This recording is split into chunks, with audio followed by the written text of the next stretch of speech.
உழைப்புக்கேற்ற கூலி கிடைக்கும்ல, சினிமாவில் உழைப்புக்கேற்ற கூலியெல்லாம் கிடைக்காது. சினிமா வந்து ஆரோக்கியமாக பார்த்தீங்கன்னா இது ஆரோக்கியம் கிடையாது. இந்த ஓடிடின்ற ரெவல்யூஷன் எப்படி பண்ணிடுச்சுன்னா, இன்னைக்கு நிலைமை வந்து ப்ரொடியூசர் நிலைமை வந்து மிகப்பெரிய சிக்கல். அதில் என்ன பிரச்சனைனா, ஓடிடியில் வரும்போதும் ரெவன்யூ ஷேர் தான், பேப்பர் வியூ.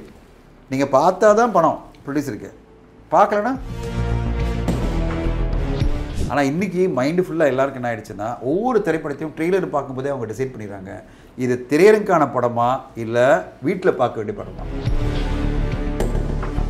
ஓடிடியில் படம் பார்க்குறது அப்படிங்கிறது இப்போ ஸ்டார்டிங்கில் எனக்கு தெரிஞ்சு இந்த கோவிட் அப்போது அது வர ஆரம்பிச்சுது. இந்த ஓடிடியில் படம் பார்க்குறது அப்படின்னா அப்போ எல்லோரும் என்ன சொன்னாங்கன்னா, இனிமேல் இதுதான் ஃப்யூச்சர் அப்படிங்கிற மாதிரி சொன்னாங்க. அப்போ ஒரு சிலர் இல்லை தியேட்ரிக்கல் தியேட்டர் வந்து இது பண்ண முடியாது அப்படிங்கும்போது, நான் என் ஃப்ரெண்ட்ஸுக்கிட்ட என்ன சொன்னேன், தியேட்டருக்குன்னு சில படங்கள் வரும், அது பார்ப்பாங்க, மற்ற படங்கள் ஓடிடியில் பார்க்க ஆரம்பிச்சிருவாங்க அப்படின்னு.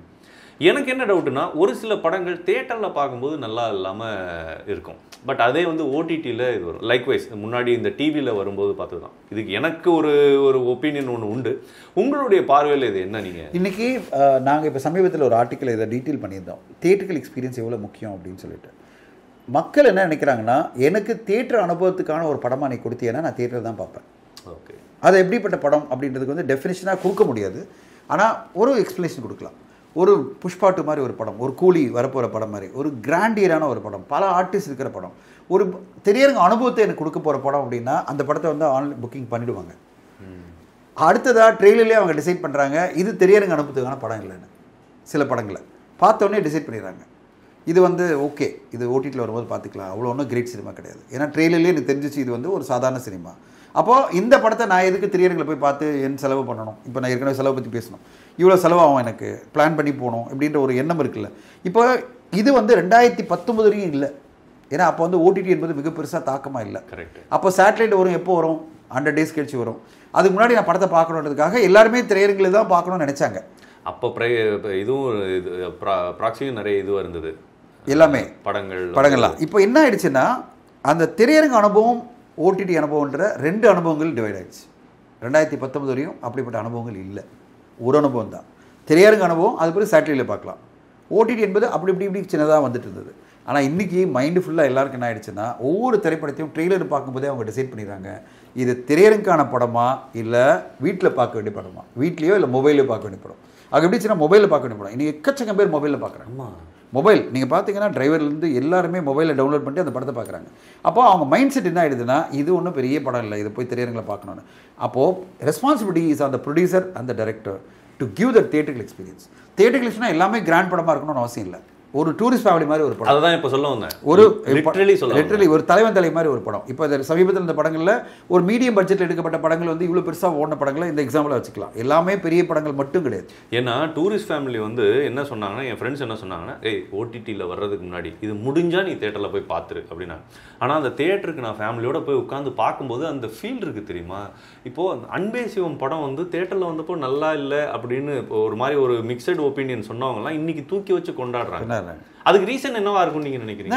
அது எப்படின்னா, அவங்க அனுபவம் எக்ஸ்பெக்டேஷன் ஒன்று இருந்தது. இப்போது பல வருஷம் பிறகு பார்க்கும்போது அவங்களும் க்ரோ ஆகிறாங்கல்ல, நிறைய படங்களை பார்க்குறாங்க, மலையாள சினிமா பார்க்குறாங்க, பெங்காலி சினிமா பார்க்குறாங்க. இன்னைக்கு ஓடிடி வந்த பிறகு உலக சினிமாலாம் பார்க்க ஆரம்பித்த பிறகு, ஐயோ நம்ம ஒரு கல்ட்டு படத்தை மிஸ் பண்ணிட்டோமே, இப்போ போய் திருப்பி ரீவிசிட் பண்ணு அப்படின்னு வரும்போது 1001 சூப்பராக இருந்ததில்ல செல்வராகவன் படம், உடனே கல்ட்டு கிளாசிக்காக மாற்றிடுறாங்க. புதுப்பேட்டை 10 வருஷம் கழிச்சு. அப்போ ஓட்டி தான் பெரிய படமாக இருக்குது. இப்போது அன்பே சிவம் அன்றைக்கி ஓடி இருந்தால் அந்த ப்ரொடியூசருக்கு பெரிய பெனிஃபிட்டாக இருக்கும். அதை விட குணான்ற படத்தை வந்து அந்த ப்ரொடியூசருக்கு வந்து அந்த காலத்தில் யாருமே பெனிஃபிட் பண்ணல. இனி குணா படத்தை எல்லாருமே வந்து கல்ட்டு கிளாசிக்காக மாற்றிட்டாங்க. இதெல்லாம் ஓகே, அட்லீஸ்ட் ஒரு படைப்பாளிக்கு ஒரு நம்பிக்கை ஒன்று இருக்குல்ல, சந்தோஷம் இருக்குல்ல. என் படைப்பு 10 வருஷம் முன்னாடி செலிப்ரேட் பண்ணலாம், இப்போ செலிப்ரேட் பண்ணுறாங்கப்பா, பரவாயில்ல நன்றி அப்படின்னு வரு. நான் சொல்ல வர்றது ப்ரொடியூசர் என்னாரு, அன்பே சிவம் எடுத்த ப்ரொடியூசருக்கு வந்து இதனால் என்ன பெனிஃபிட் வரப்போகுது? ஒன்றுமே சீக்குவல் பண்ணால் தான் ஒரு பெனிஃபிட் வரும். அன்பே சிவன் 2 எடுத்தார்னா ஒரு வேளை ஒரு பெனிஃபிட் ஆகலாம், இல்லைனா எந்த பெனிஃபிட்டும் இல்லை. இந்த ஆடியன்ஸ் நம்ம திருப்பி வருவோம். ஆடியன்ஸை பொறுத்தவரையும் ரொம்ப தெளிவாக இன்றைக்கி ஃபஸ்ட் லுக்லேருந்து ஒரு ட்ரெய்லர்லேருந்து அந்த கேஸ்ட் அண்ட் க்ரூவை பார்த்துட்டே டிசைட் பண்ணிடுறாங்க, இது தியேட்டருக்கான படமா நான் தியேட்டரிக்கல் படமா. நான் தியேட்டரிக்கல் அப்படின்னு அர்த்தம், நான் மொபைலில் பார்ப்பேன், டெலிகிராமில் பார்ப்பேன், இல்லைன்னா லேப்டாப்பில் பார்ப்பேன், இல்லை டிவியில் பார்ப்பேன். எனக்கு திரையரங்கு வரணுமா, அதுக்கான அனுபவத்துக்கான இந்த படம் அப்படின்றத நீங்கள் ட்ரெய்லர்லையும் உங்கள் லுக்லேயும் நீங்கள் க்ரியேட் பண்ண வேண்டிய கட்டாயம் இன்றைக்கி வந்துடுச்சு, விச் வாஸ் நாட் தேர் 2019 வரையும். இந்த லாக்டவுன் இந்த லாக்டவுன் கொரோனா பண்ண ஒரு மிகப்பெரிய மாற்றம் என்னன்னா நீ பல பேரோட உடம்புல வந்து சரி பண்ணிகிட்டே இருக்குன்னு சொல்லுவாங்க. அதாவது ஹார்ட் அட்டாக்காக வந்துடுது அப்படின்னு சொல்லிட்டே இருக்காங்க. அந்த மாதிரி ஒரு சரி எப்படி பண்ணிச்சுன்னா மைண்ட்லேயும் பண்ணிடுச்சு. பட் இது நல்லதுன்னு நினைக்கிறீங்களா இல்லை எப்படி? இல்லை நல்லது இல்லை. ஏன்னா இது ஏன் நல்லது இல்லை அப்படின்னு சொல்லுன்னா ஒரு ஒரு வாய்ப்பே கொடுக்க மாட்டேங்குது. ஒரு படம் என்பது ஒரு வாய்ப்பு கொடுக்கணும்ல. ஒரு படம் ரிலீஸ் ஆகுது இல்லை நிறைய படம் ரிலீஸ் ஆகுது. பட் வாய்ப்பு கொடுக்கணும்ல. நீங்கள் படம் நல்ல படம்னா இப்போ கெவின்ற ஒரு படம் சூப்பராக இருந்தது. அவ்வளோ ஒரு யதார்த்தமான படைப்பு, அவ்வளோ அழகாக ஒரு படம் பண்ணியிருக்காங்க. மாயக்கூத்துன்னு ஒரு படம் ரொம்ப சூப்பரான ஒரு படம் பண்ணியிருக்காங்க. இப்போ இந்த படைப்புகள்லாம் 2018 வரையும் அருவி மாதிரி இந்த படங்கள்லாம் அந்த காலகட்டத்தில் அருவி மாதிரி படங்கள் 2015 14 வந்த படங்கள் பார்த்தீங்கன்னா அருவி படத்தை எல்லாரும் கொண்டாடணுமா இல்லையா? இன்னைக்கு இதே படத்தை என்ன சொல்லுவாங்க, இது ஓடிடியில் பார்த்துக்கலாம். ஆனால் ஓடிடியில் கொண்டாடுறாங்கல்ல. அதான் சொல்கிறேன், இன்னைக்கு ஓடிடியில் பார்த்துக்கலான்னு அதே படம் தேட்டரில் வந்திருந்தேன்னா தேட்டரில் வராமல் பண்ணுவாங்க. இப்போ கெவின்ற படம் வந்து தேட்டரில் பார்க்கறதுக்கு ஆடியன்ஸ் பெருசாக இல்லை. இத்தனைக்கும் அவ்வளோ சூப்பராக அந்த படத்தில் யதார்த்தமான நடிப்பு, சூப்பர் மேக்கிங் எல்லாம் இருந்தோம். எல்லாரும் வீடியோ எல்லாம் கொண்டாடுது. திரையரங்கில் பெரிய கலெக்ஷன் வர மாட்டேங்குது. ஆனால் அருவின்ற படத்தை திரையரங்கில் பெருசாக கொண்டாடினாங்க. இல்லை சார், அது கொண்டாடுறது அப்படின்னு நீங்கள் பார்த்தீங்கன்னாலும் இப்போ ஓடிடியில் பார்த்துட்டு அது ஃபுல்லாகவே கொண்டாடுற ஒரு கரெக்ட். ஓடிடியில் யாருக்கு பிரயோஜனம்? அது ரெவன்யூ ஷேரில் தான் போகும்.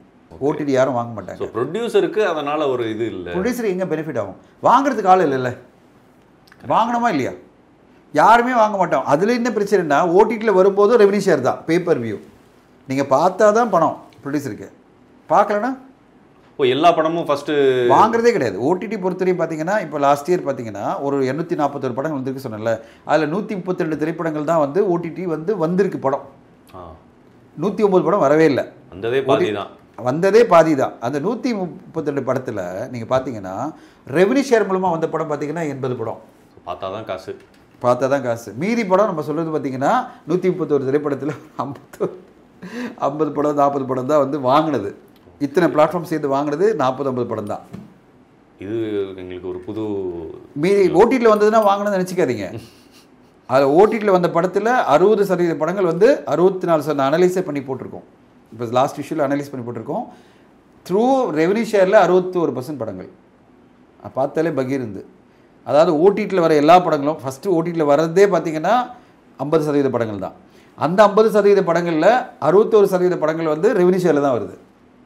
ஆனால் ரொம்ப ஈஸியாக நம்ம சொல்லிடுறோம் இந்த படம் நல்லா இல்லை நல்லா இருக்குது அப்படின்னு. இப்படி இப்போ 61% படம் ப்ரொடியூஸ் பண்ண தயாரிப்பாளர்களுக்கெல்லாம் படத்தை நீங்கள் இப்போ வந்து தேட்டரில் பார்த்தா தான் சம்பாதிப்போம் சொல்லிட்டு இருந்தோம். இப்போ என்ன சொல்கிறோம், ஓடிடிலையாவது பாருங்கள் சார், எங்களுக்கு ஏதாவது பணம் வரும்னு சொல்கிறோம். அப்போ எப்படிப்பட்ட ஒரு நிலைமையில் போய் சினிமா போயிட்டு இருக்குல்ல. அதனால தான் சொல்கிறேன், சினிமா வந்து ஆரோக்கியமாக பார்த்தீங்கன்னா இது ஆரோக்கியம் கிடையாது. இந்த ஓடிடின்ற ரெவல்யூஷன் எப்படி பண்ணிடுச்சுன்னா ஆடியன்ஸஸ் சூஸி ஆக்கிடுச்சு. பட் இதில் வந்து பைரசி இப்போ எந்த அளவுக்கு இருக்குன்னு நீங்கள்? அது பைரசி அப்போதுலேருந்து பெருசு தான். இப்போ அதே மாதிரி ரொம்ப பெருசாக இருக்கிற மாதிரி இருந்து இப்போ தெரியாமல் ஹிடனாக இருக்கா? இப்போ ஹெச்டியில் இருக்குது.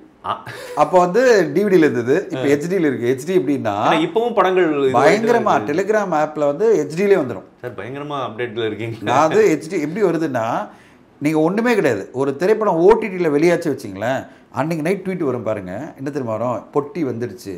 என்ன பொட்டி தெரியுமா? ஹெச்டியில். இதுவரையும் பார்த்தது தேட்டர் பிரிண்ட்டுப்பா, இப்போ நான் வந்து டெலிகிராமில் போட்டேன், வா என்னோட டிஎம்க்கு அப்படின்னு ட்வீட் வருது தைரியமா.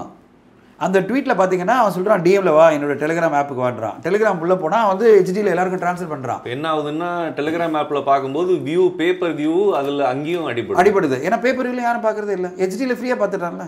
அவன் டவுன்லோடு மொபைல் பண்ணிவிட்டு அவ்வளோதான், மொபைல் வச்சுட்டு காரில் போகும்போது பார்த்துக்கிட்டு இல்லை எங்கேயாவது போகும்போது பார்த்துக்கிட்டு படத்தை முடிச்சிடுறாங்க. அது எதுக்கு பேப்பர் வியூவில் உட்காந்துட்டு நான் ஓடிடியில் உட்காந்து அமேசானில் உட்காந்துட்டு நெட்ஃப்ளிக்ஸில் பார்க்கணும் இல்லை இதில் பார்க்கணுன்னா மணலில் வந்துருச்சு. ஆகாவில் பார்க்கணும், ஏன் வந்து டென்ட்கோட்டாவில் பார்க்கணும்.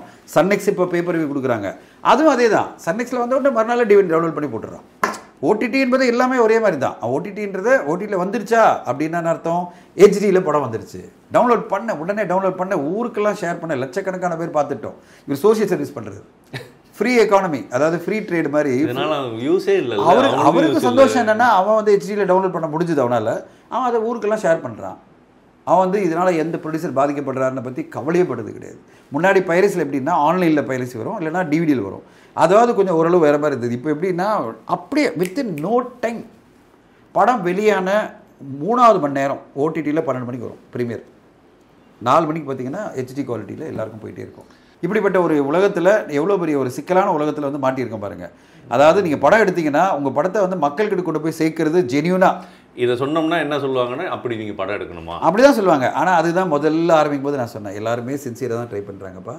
எல்லாருமே அவங்களோட அதாவது 841 திரைப்படம் எடுக்கிற குழுவும் வந்து சின்சியராக தான் ட்ரை பண்ணுறாங்க. அதில் ஒரு 15% வந்து அப்பீல் ஆகுது, 85% வந்து மிஸ் ஆகுது. அதனால் மிஸ் ஆகிறதுனால உங்களுக்கு துரோகம்லாம் பண்ணல, அதுக்கான பாதிக்கப்படுறது அந்த தயாரிப்பாளர் தான். நீங்கள் அதை வந்து துரோகம் பண்ணிட்டாங்க, என்னை ஏமாற்றிட்டாங்க அப்படிலாம் நீங்கள் போய் அவரை வன்மத்தோடு பார்க்க வேணாம். நீங்கள் ஒரு எம்பத்தியோட பார்க்க, ஐயோ பாவம் நினைங்க, ஐயோ பாவம் என்னடா இப்படி மட்டமான படத்தை எடுத்துகிட்டு மொத்தமாக அழிஞ்சு போயிட்டான்னு நினச்சிங்கன்னா அவனை திட்ட மாட்டீங்க. Sir, one final question. இப்போ நீங்கள் சொன்னதை வச்சு தான் தயாரிப்பாளர் அப்படின்னு சொன்னதுனால, நீங்களும் ஒரு தயாரிப்பாளராக இருந்திருக்கீங்க. அப்போ உங்கள் மேலேயும் நிறைய ஒரு கிரிட்டிசிசம் வந்திருக்கு. நீங்கள் எடுத்த படங்களில் ஒரு சில படங்கள் சரியாக போகலை அப்படிங்கிற ஒரு இதெல்லாம் வந்திருக்கு. அப்போல்லாம் நீங்கள் எப்படி எடுத்துக்கிட்டீங்க? அண்ட் அதை தாண்டி மெயின் கொஸ்டின் என்னென்னா, அந்த காலத்தில் சில தயாரிப்பாளர்கள் பற்றிலாம் நான் கேள்விப்பட்டிருக்கிறேன். அவங்க வந்து அவங்களுடைய ஆளுமை, இந்த படம் இது இப்படித்தான், அது அப்படித்தான், எல்லாமே இப்படித்தான் அப்படிங்கிற அந்த கையில் அந்த அந்த ஆளுமை வந்து இப்போ அதை தாண்டி இது வந்து டைரக்டர், ஹீரோ அந்த இதில் போயிடுச்சா? லாஸ்ட் 30 வருஷம் கைவிட்டு போயிடுச்சு. இப்போ வந்து சொல்லுங்கள், யார் வந்து 40 வருஷமாக சினிமா எடுத்துகிட்டே இருக்காங்க? ஒரு சத்யவதி ஃபிலிம்ஸ் தான் இருக்குது. யார் இருக்காங்க சொல்லுங்கள்? இப்போ super good, maybe super good இப்போ வந்தார். அந்த படத்தை கூட அவர் பிஸ்னஸ் பண்ணல. அவர் நெகட்டிவ் ரைட்ஸே வந்து ஒரு கம்பெனி கொடுத்துட்டு அப்படியே வெளில போயிட்டார். ஏன்னா இந்த இண்டஸ்ட்ரியில் என்னால் பிஸ்னஸ் பண்ண முடியாதுன்னு சொல்லிட்டு. ஓகேங்களா? 40 வருஷமாக இருக்கிற பேனர் எடுத்தீங்கன்னா கைவிட்டு விரல் எண்ணிடலாம். அப்போ 40 வருஷம் முன்னாடி இருந்த 100 ப்ரொடியூசர் என்ன நாங்கள்? என்னுடைய ஒரே இது என்னென்னா, நான் இன்னும் இருக்கேன் அப்படின்னு தான். நானும் 20 வருஷமாக இருக்கேன், நானும் ஏதோ சர்வை பண்ணிகிட்டு இருக்கேன் அப்படின்றதுல எனக்கு ஒரு சந்தோஷம் இருக்குது. என்னென்னா இன்றைக்கி நிலைமை வந்து ப்ரொடியூசர் நிலைமை வந்து மிகப்பெரிய சிக்கல். வெறும் பணம் மட்டும்தான். அதாவது எப்படின்னா, அந்த காலகட்டத்தில் நான் இப்போ 2007 பார்த்தீங்கன்னா, நான் 7, 8 ஆரம்பித்து இப்போ 20 வருஷம் ஆகுது. நீங்கள் பார்த்தீங்கன்னா எப்படின்னா, என் படம் தோல்வி அடைஞ்சிருக்கு. ஆனால் தோல்வி அடையும் போது 50% பணம் எனக்கு வந்துடும் ஏதோ ஒரு வகையில். ஓகே, ஏதோ ஒரு வகையில் எனக்கு ரெவென்யூ வரும். நான் வந்து ஒரு 50-60% கவர் பண்ணுவேன். 40% போவோம், பாடம் கற்றுப்பேன், அடுத்த படத்தில் கொஞ்சம் பெட்டராக பண்ணணும் ட்ரை பண்ணுவோம், நம்ம வந்து அதுலேருந்து வெளில வரணும் ட்ரை பண்ணுவோம். இப்போ எப்படின்னா போச்சுன்னா 100% போயிடும். என்ன ஆகுது அவங்க நிலைமை? அப்போ எனக்கு என்னோடய பணம் ஃபுல்லாக இன்வெஸ்ட்மெண்ட் ஃபுல்லாக போச்சுன்னா நான் எப்படி சர்வை பண்ண முடியும்? நான் என்கிட்ட எங்கள் அப்பா எனக்கு வந்து 100 கோடி கொடுத்து செலவு பண்ணி எல்லாத்தையும் ஒழிச்சிருன்னு சொல்லிட்டு அருணாச்சலம் மாதிரி 100 கோடி எங்கள் அப்பா கொடுக்கல என்கிட்ட. கரெக்டுங்களா? அப்போ நான் எப்படி பண்ண முடியும்? இப்போ நான் இழக்க முடியாதுல்ல, ஒரு படத்தை எடுத்து எழுந்துகிட்டே இருக்க முடியாது. அப்போ நான் எப்படி இந்த இண்டஸ்ட்ரியில் சர்வே பண்ணுவேன்? இவன் பல ப்ரொடியூசர்ஸ் ஏன் காணாமல் போயிட்டாங்கன்னா அவ்வளோ லாஸ் அடைஞ்சவங்க தான். நீங்கள் பல பேனர் எடுத்து பாருங்கள், பேர் சொன்னால் அந்த பேனர்லாம் அப்செட் ஆவாங்க. பல பேனர் வந்து இன்றைக்கி ஏன் காணாமல் போயிட்டாங்க? மிக முக்கியமான படங்கள் பண்ண பல பேனர் இன்றைக்கி ஏன் படம் எடுக்க முடியலன்னா அவ்வளோ பெரிய லாஸ் இன்றைக்கி எடுக்க முடியல. அவ்வளோ பெரிய லாஸ் அடைஞ்ச பிறகு அவங்களால திருப்பி வர முடியாது. இல்லை, அந்த லாஸுக்கு தான் நான் வந்து கேட்குறேன். நான் மேபி அவங்க கையில் அந்த விஷயங்கள்லாம் இருந்தது. அப்படி இல்லை, சினிமா என்பதே ஒரு ரிஸ்க் தான், 100% ரிஸ்க் இருக்குது. ஆனால் நான் சொல்ல வர்றது என்னென்னா, இந்த கேள்விக்கு ஒரே இது என்னென்னா, நான் இத்தனை வருஷம் இருந்த காலகட்டத்தில் நான் படிச்சுட்டு எதுனா, சினிமா வந்து நம்ம கையிலே கிடையாது, ஆடியன்ஸ் கையில் தான் இருக்குது. உங்களுக்கு ஒரு நல்ல நேரம் அமைஞ்சதுன்னா எல்லாமே நல்லபடியாக அமையும். ஒரு ஆவரேஜ் படம் கூட மிகப்பெரிய வெற்றி அடையும். நம்புவீங்களா? ஒரு ஆவரேஜ் படம் கூட வெற்றி அடையும்.